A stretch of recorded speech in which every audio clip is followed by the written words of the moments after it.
1921, Grand Rapids to Coast and White, major players in architecture here in the city of Chicago. But as we make our turn, our spin, look here to the front, look in between that and the Tribune. What you're seeing, everybody, check out this onion dome at the top. This is the Hotel Intercontinental. That is our only example of neo-Egyptian style architecture. There at the top, everybody, by Walter Oschlager, that is a parapet, aka a public transportation service stop. We're about to have that service. Days before it was due to open, something called the Hindenburg Test will occur. You'll learn here not too long from now. So, the other side, check out this. This is the London House today. French goes on once again, give you another representation of it. You see here, an ornate bottom, matching the ornate top, plain second flooring in the middle portion, and everybody at the top of the London House today, former home to the London Guarantee Maximum Building by Alfred S. Schuller in 1923. Check out this building. This is called the Commandeer. If anybody on board perhaps is in need of a free string of bows, you can do it right there. You get to rent it out for an entire hour for the price of $3,000. Right here. These are the correct reactions. So, for everyone, they feel you're doing them such a big service, such a big favor, they're going to do something for you in return. You're proposing up there for an hour. Why not throw in a free bottle of wine? So, they're going to throw in a free bottle of wine. Hopefully you get to enjoy that free bottle of wine. But if you're going to go, let's talk about something else. So, as we get off 180, the Michigan Avenue, South Ridge, check it out on the heads right now. One of our 4 double-decker, double-leaf vasculatory bridges, 2 levels of traffic, bridge portion on the left and right side. You see the lights behind us, opens middle out. But here to the left, back to it, you got the Tribune Tower. This is the result of a competition held by the paper for who gets to build their office building. This is by Hood and Howe, completed in the 30s, absolutely knocking it out of the park. Beautiful flying buttresses, arches throughout. No longer home to the paper though. Today mainly residential. Built into the street level portions though, there are artifacts from all over the world, and they're all free on the outside to go check out and take a gander at. Also on the street level portion, the Environment Museum allows you that retreat you. But here on the right, check out these 2 brick structures saying Hyatt Regency. Well, that's the world's largest Hyatt Regency. Moving on. So, behind it, you see right here, this right here, big white rectangular structure.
from that time point pushed back the lake and started to have landfill accumulating, grass accumulating on said landfill, sand accumulating as well, and the majority of what I'm telling you about is Chicago's front yard, Grant Park, which is this direction.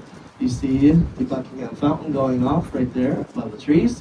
That nobody else's. So, everyone, that is not what they set out to do initially. But before I continue on, look to the left. Take your photographs. All we ask is you can stand up, just don't do it on the benches or chairs. You can stand up though. Right here, you can. Am I saying the word wrong? You can. I like the kind of power I'm having right now though. Right here. So when they did that, all of our deliciousness, that death, made its way to the Des Plaines. The Des Plaines eventually connects to something called the Mississippi River.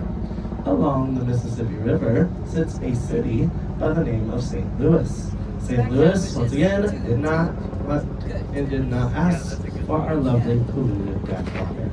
They would get it, they would turn around and sue us, but they would lose because the trial was held in Chicago. So, right here, St. Louis, very salty with this, every reason to be. They took their time devising a plan to get the brown bottle with the red label.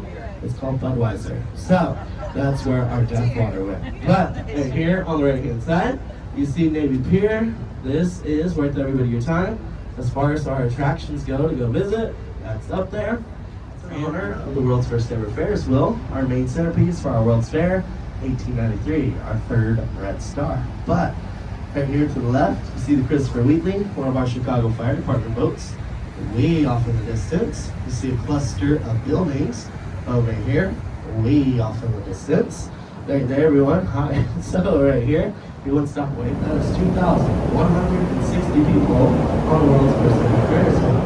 I don't know about y'all, but I'm going to pass on that one. So, right here, a little bit of this builder occupying the 36 train car, was not 60 people, but an entire orchestra, who played the same piece of music for the entire 6-month duration of the fair, for the entire 27-minute ride. So, this was a major historical event. They wanted to record all this history.